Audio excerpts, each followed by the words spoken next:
Okay, this screencast is going to explore layers just a little bit more.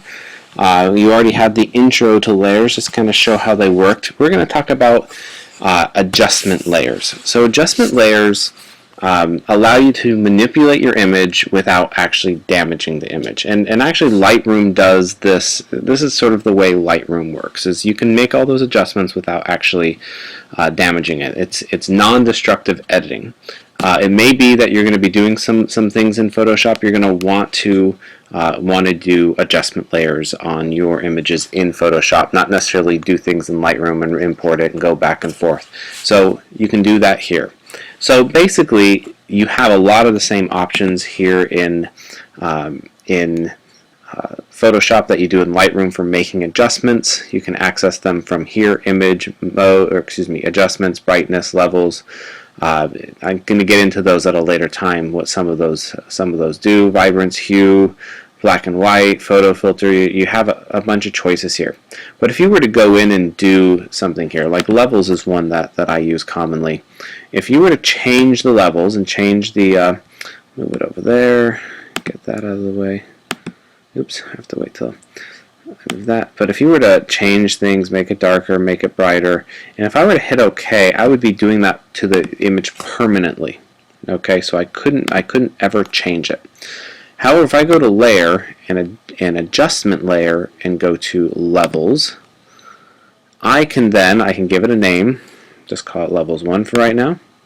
And then I can get in there. It's a little bit different of a menu, as you can see, but it works the same way. I can get in there and fix this, however I want. It was actually pretty good to start with, but let's say I wanted to kind of darken the sky just a little bit more.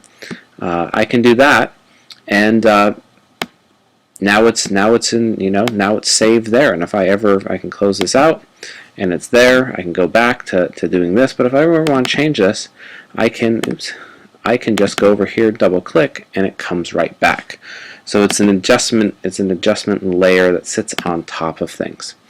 Another thing you can do is also maybe you want to make some manipulations to your image. You can duplicate your layer, so you don't, in case something happens, you can always have the original. So you can do that by going up here to, there's two ways, going to this little down arrow, and you can duplicate your layer. You can also do it up here in the menu bar, duplicate layer. It does the same thing. I'm just going to do, we can just call it background copy since that's what it is, and then it's there. Then you could essentially turn one of these off, keep your original, and then get in and make your manipulations. So there will certainly be times where you're going to want to make that copy. That adjustment layer goes to that copy as well. It's going to everything underneath that. So if I were to turn this off and then turn that back on, this adjustment layer is focusing on that as well. So if I didn't want it to affect the top one, I would put it above it. So it's changing everything underneath it at that moment. Alright, so that is adjustment layers. Again, and duplicating a layer. You'll be able to see how that's useful as time goes on. There's lots of other things we're going to do with layers as we move forward, because that will be a major component of what we do second semester. Alright, any questions, please ask.